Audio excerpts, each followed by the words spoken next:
जी करेंगे। तो कमलेश जैसे मित्रों ने उस कला को या यूं कहें कि उस धारा को अपनी आशु प्रतिभा से और वचन वक्रता से विनोद दीप्ति देकर के और अधिक समृद्ध किया है। तो मैं ये चाहता हूं कि एक बार मेरे प्रिय भाई के सम्मान में आप ताली बजाएं, इसलिए कि आपकी तालियों में मेरे हृदय का आशीर्वाद और स्नेह भी शामिल है। अब मैं 3-4 मुक्तक पढ़ना चाहता हूं। आज ये जो आज की रात है उसके साथ अपनी संबद्धता जोड़ते हुए बात यहां से प्रारंभ करता हूं कि या बदचलन हवाओं का रुख मोड़ देंगे हम, या खुद को वाणी पुत्र कहना छोड़ देंगे। या बदचलन हवाओं का रुख मोड़ देंगे हम, या खुद को वाणी पुत्र कहना छोड़ देंगे हम। और जिस दिन भी हिचकिचाएंगे लिखने में हकीकत, कागज को फाड़ देंगे, कलम तोड़ देंगे। जिस दिन भी हिचकिचाएंगे लिखने में हकीकत, कागज को फाड़ देंगे, कलम तोड़ देंगे हम। और वो कुछ तल्ख हकीकतें संकेत के रूप में सुनिएगा। मैं किस तरफ तर्जनी उठा करके बात कर रहा हूं आप समझते चलेंगे। संकेत मैं कह रहा हूं कुछ लोगों से कि इससे बढ़कर कोई पाठशाला नहीं, इससे ऊंचा कोई भी शिवाला नहीं, और इसमें रहना है तो इसके होकर रहो। देश है ये, कोई धर्मशाला नहीं। इससे बढ़कर कोई पाठशाला नहीं, इससे ऊंचा कोई भी शिवाला नहीं। इसमें रहना है तो इसके होकर रहो। देश है ये, कोई धर्मशाला नहीं। और हमारे देश की एक नीति ने उन सब राष्ट्रभक्तों के चित्त को चोट पहुंचाई है जो किसी भी गलत बात को वोटों के लालच में स्वीकार करते हैं। एक तल्ख टिप्पणी देखिएगा। तुष्टीकरण, चाहे वो किसी भी क्षेत्र में हो, तुष्टीकरण की नीति का संघार चाहिए। तुष्टीकरण की नीति का संघार चाहिए। सीने में आग, कंठ में हुंकार चाहिए। और बापू का राम राज्य सवालों से घिर गया, हमको सुभाष बोस की सरकार चाहिए। बापू का राम राज्य, बापू का राम राज्य सवालों से घिर गया, हमको सुभाष बोस की सरकार चाहिए। और मित्रों, उत्तर प्रदेश और बिहार के लोगों की तरफ से मैंने मुंबई के कुछ खास लोगों से बड़ी कड़वी बात कहने की चेष्टा की है। हमने वहां पर बहुत चोट खाई है सिर्फ इसलिए कि यहाँ के लोग यहाँ की मिट्टी से जुड़े हुए हैं और वहां अपनी जीविका कमाते हैं। लेकिन कुछ लोगों ने प्रांतवाद को राष्ट्रवाद से ऊपर रखा, उनकी तरफ इशारा कर रहा है। कब तलक विद्वेष की ये खाइयां खुदवाओगे? कब तलक वट वृक्ष पे विषवल्लरी फैलाओगे? कब तलक विद्वेष की ये खाइयां खुदवाओगे? कब तलक वट वृक्ष पे विषवल्लरी फैलाओगे? आज तुम भड़का रहे हो आपसी नफरत की आग। देख लेना कल तुम ही इस आग में जल जाओगे। आज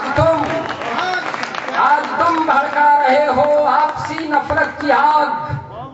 देख लेना कल तुम ही इस आग में जल जाओगे। और एक ये मुक्तक, मैं फर्रुखाबाद से आ रहा हूं मित्रों, और मेरे नगर की एक बेटी संसद पर जब अफजल जैसे व्यक्ति ने हमला किया था तो उसमें जो सिपाही समाप्त हुए थे उनमें एक लड़की थी, और वो महिला सिपाही मेरे नगर की थी।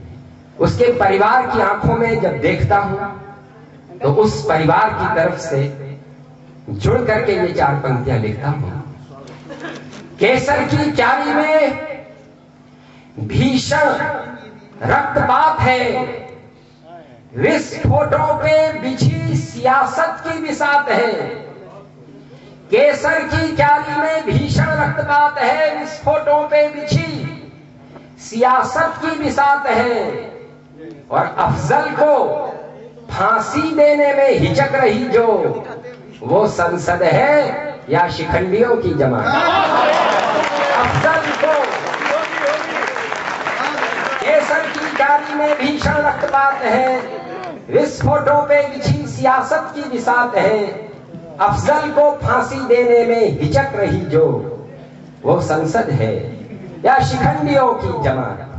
और अपनी बात को विराम की तरफ लाते हुए मैं सोचता हूं, जब भी देखता हूं मैं अपने देश के कर्णधारों की तरफ, माननीय गृह मंत्री के वक्तव्य सुनता हूं, वो विचित्र ढंग से पराये देश की भाषा में हमेशा हमसे मुखातिब होते हैं। दुर्भाग्य से उन्हें हिंदी बोलना नहीं आता।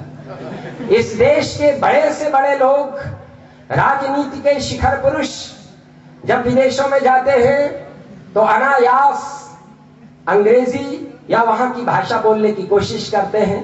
दुर्भाग्य देखिए कि हिंदी बोलने में लड़खड़ा जाते हैं। एक प्रश्न चिन्ह उभरता है मेरे चित्त में, मानसिक दासता के पिंजरे से बाहर आ, मानसिक दासता के पिंजरे से बाहर आ, पंछी कब मुक्त गगन में पांखें खोलेगा, पंछी कब मुक्त गगन में पांखें खोलेगा। और सारी दुनिया के लोग पूछते हैं आखिर भारत किस दिन अपनी भाषा में बोलेगा। सारी दुनिया के लोग पूछते हैं आखिर भारत किस दिन अपनी भाषा में बोलेगा। जब मैं बहुत निराश होता हूं तो मुझे लगता है, अभी डॉक्टर नरेश कात्यायन ने एक जवाब लिखा है अपने इन आयोजनों के माध्यम से, मुझे अपने प्रश्न का समाधान मिला। मुझे लगा कि संसद में बैठे हुए मैकाले के मानस पुत्रों के आचरण से जो जलता हुआ प्रश्न चिन्ह इस राष्ट्र के समक्ष आया था, उसे 7 समंदर पार से इस देश में आई हुई ये बेटियां शीतल समाधान दे रही हैं, जो उन देशों में बसने के बाद भी जिनके संस्कारों में तुलसी, सूर और मीरा की वाणी के सारे आशीर्वाद समाहित हैं। इन पंक्तियों के साथ मैं इनको बहुत बहुत साधुवाद देते हुए, चूंकि मेरा नाम गजल के साथ जोड़ा गया था, 2 अशार से अपनी बात समाप्त करता हूं कि फाकों को भी इन्हीं पंक्तियों के साथ मैं अक्सर विराम लेता रहा हूं कि फाकों को भी मस्ती में जीते हैं, फाकों को भी मस्ती में जीते हैं, बस्ती बस्ती फरियाद नहीं करते, और सच कहते हैं अथवा चुप रहते हैं, हम लफ्जों को बर्बाद नहीं।